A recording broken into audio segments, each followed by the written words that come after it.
La titulación supletoria se relaciona con la posesión y la propiedad. La posesión es el poder de hecho sobre una cosa material, constituido por el elemento material o animus, que es el ánimo de poseer en calidad de dueño, y el elemento físico o habeas corpus, que es la tenencia o los actos materiales que demuestran la existencia del poder físico que ejerce el poseedor sobre la cosa. Y la propiedad es el derecho de gozar y disponer de un bien conforme la ley, como lo indica el Código Civil de Guatemala. La Constitución Política también reconoce este derecho. La propiedad es un poder directo e inmediato que ejerce una persona sobre un bien, ya que ejerce su titularidad y tiene el poder de disponer de él. Entre las formas de adquirir la propiedad se encuentran los modos originarios y los modos derivativos.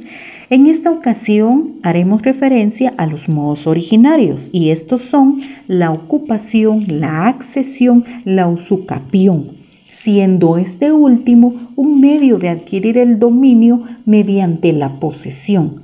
El artículo 620 del Código Civil indica que para que la posesión produzca dominio, tiene que estar fundada en justo título, adquirida de buena fe, de manera continua, pública y pacífica por el tiempo señalado en la ley. Se hace la mención porque la titulación supletoria es un proceso por medio del cual el poseedor acredita la posesión y la usucapión sobre un bien inmueble. En los antecedentes históricos de la titulación supletoria en Guatemala, cabe mencionar lo siguiente.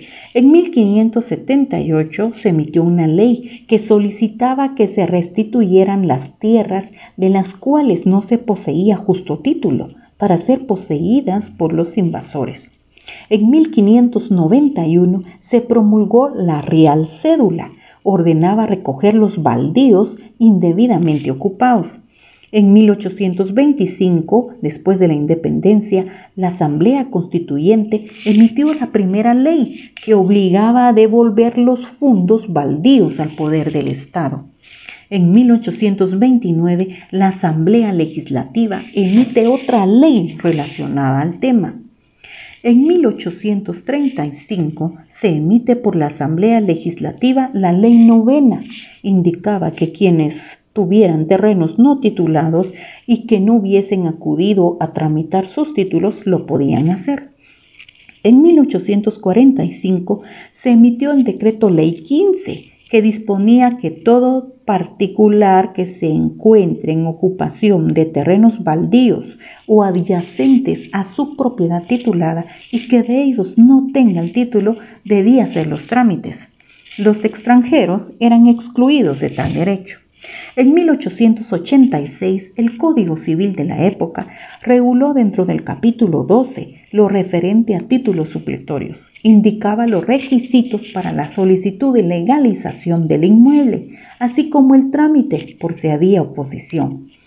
En 1904, el decreto gubernativo número 642 de la época del presidente Manuel Estrada Cabrera regulaba que para evitar abusos era prohibido solicitar y tramitar títulos supletorios de inmuebles cuya posesión fuera posterior al 15 de septiembre de 1877. En 1926, la Asamblea Legislativa emitió el decreto número 1455, que aprobó el decreto gubernativo 905, que contenía la ley de título supletorio. Esta establecía que el propietario de bienes inmuebles que careciere de título para la inscripción en el registro de la propiedad debía inscribirlo, justificando poseerlo por 10 o más años de manera pública, continua, pacífica, de buena fe y a nombre propio. En el cómputo de los 10 años se debía agregar los años del anterior poseedor. El Código Civil de 1933 reguló, al igual que el Código Civil anterior, la prescripción positiva y el título supletorio. En 1938 fue emitido el Decreto Ley 2309, que suprimió el capítulo único de títulos supletorios del Código de Enjuiciamiento Civil y Mercantil. Este decreto se denominó Reposición de inscripciones en el registro de la propiedad inmueble. Luego se aprobó por la Junta Revolucionaria de Gobierno en 1945 el decreto número 70, que contenía la nueva ley de titulación supletoria, la que establecía que conocerán de tales solicitudes los jueces de primera instancia de la jurisdicción departamental donde estaban situados los inmuebles. Estableció que no pueden ser objeto de titulación supletoria los inmuebles situados dentro del área de reserva del Estado, tampoco los excesos de las propiedades o bienes raíces. En 1946 se promulgó el decreto 232 del Congreso de la República, que contiene y aprueba el decreto 70 de la Junta Revolucionaria, con algunas reformas como por ejemplo el límite de extensión de los terrenos a titular, las obligaciones de personas extranjeras, naturales o jurídicas que pretendían titular bienes. En 1978 fue emitido el decreto 31-78 del Congreso de la República, el cual suspendió la ley de titulación supletoria anterior, y por más de un año no se tramitó ninguna diligencia de este tipo. Algunos indican que fue por los conflictos sobre la tenencia de la tierra, principalmente en el municipio de Panzosa, Alta Verapaz, en 1978. Sin embargo, el decreto en mención ordenaba la creación de una nueva ley que se ajustara al contexto nacional. Es así como nace a la vida jurídica el 22 de agosto de 1979 el decreto número 49-79 del Congreso de la República, Ley de Titulación Supletoria, el cual con algunas reformas se encuentra actualmente vigente. Titulación supletoria. Como definición a la titulación supletoria, se le considera doctrinalmente que es una acción supletoria de hechos o situaciones que no se encuentran plenamente regulados en el ordenamiento jurídico de índole civil. En Guatemala, la Ley de Titulación Supletoria de Guatemala expone en el tercer considerando que la usucapión ha sido reconocida por la legislación del país y actualmente está comprendida dentro de nuestro Código Civil como medio de obtener la propiedad y pleno dominio de los bienes por el transcurso del tiempo, siendo sus resultados beneficiosos para el legítimo poseedor que ha obtenido el registro de inmuebles mediante título supletorio.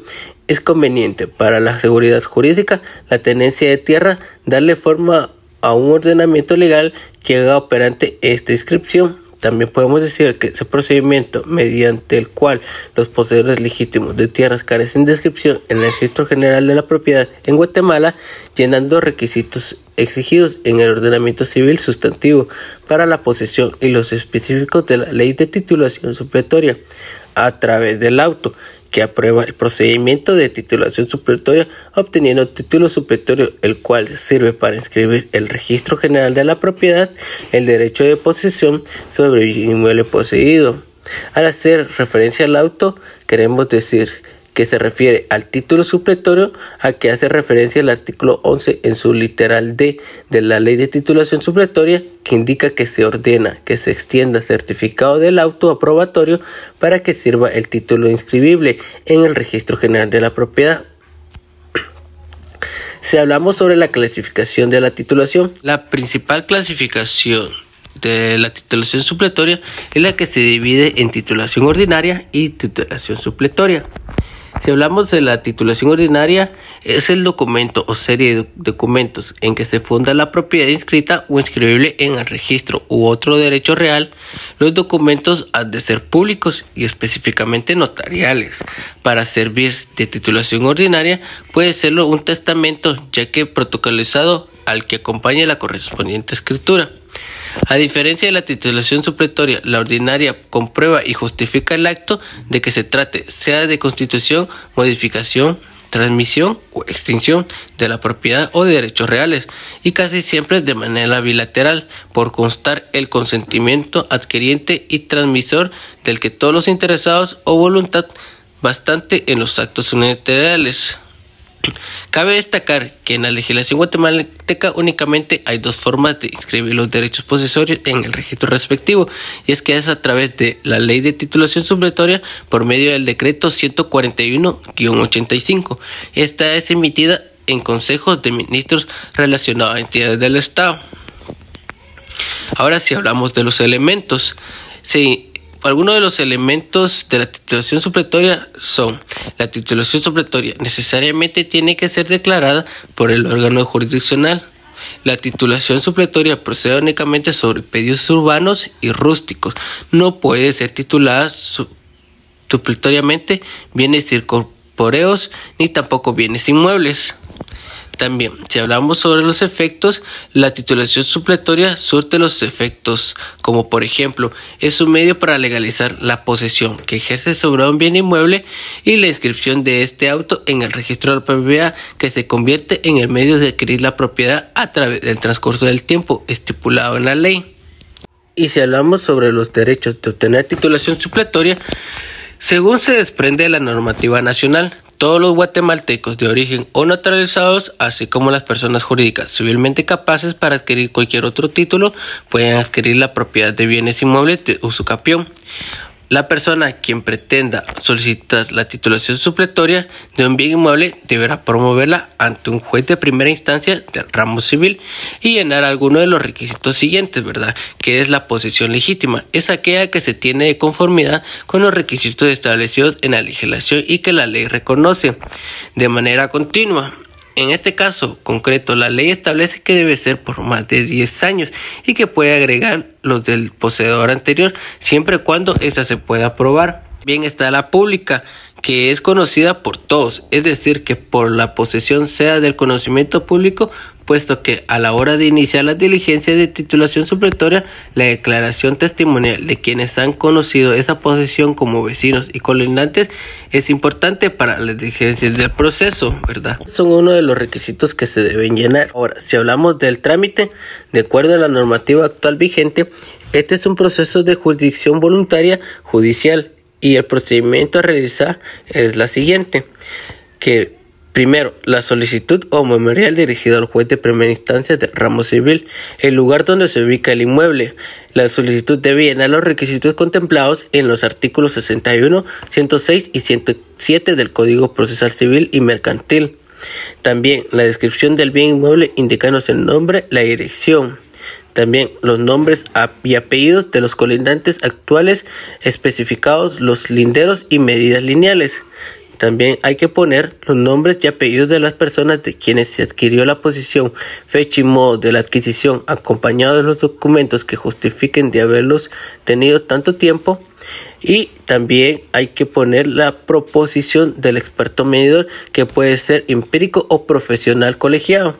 También el plano azimut elaborado por el experto medidor. Pues se procede a las indicaciones de si el bien inmueble tiene o no matrícula fiscal y el valor estimado real del bien titular.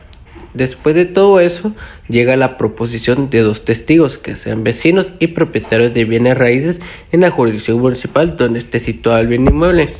Luego de todo ese trámite, el juez califica la solicitud del memorial. Luego, segundo paso, el juez resuelve. Como tercer paso, se debe hacer la notificación de la resolución. Cumplidos los requisitos, el juez ordena lo siguiente, ¿verdad? Como cuarto paso, que con citación de los colindantes y de las personas que aparecieran con interés en el inmueble, se publique en el diario oficial por 3 veces durante un mes. Edictos que contengan los nombres y apellidos del solicitante y la identificación precisa del inmueble, ubicación, dirección municipal, extensión, linderos colindantes actuales y edificaciones cultivos. Como quinto paso, que se fingen edictos con igual contenido en el tribunal y en la municipalidad de la jurisdicción del inmueble, los que permanecerán expuestos durante 30 días. El sexto paso, que se reciba la información testimonial propuesta con situación en la Procuraduría General de la Nación y Centro de Acción Legal, Ambiental, Social de Guatemala, CALAS. El séptimo paso, que la municipalidad cuya jurisdicción esté situado el inmueble ronda en el perentorio término de 15 días el informe a que se refiere el artículo siguiente. No será necesaria la ratificación a que se refiere este artículo cuando la solicitud lleve la firma del interesado debidamente legislada por el notario. Octavo paso. Concluida todas las diligencias, se da audiencia por el término de 8 días a la Procuraduría General de la Nación a efectos de que se emita dictamen favorable. Paso. Con su contestación o sin ella, el juez resuelve mediante la cual aprueba o no la titulación supletoria. Y décimo y último paso. Aprobada la titulación supletoria, el juez ordena al registro de la propiedad inscribirla a nombre del interesado. Así es como finaliza el trámite de titulación supletoria y dicha explicación.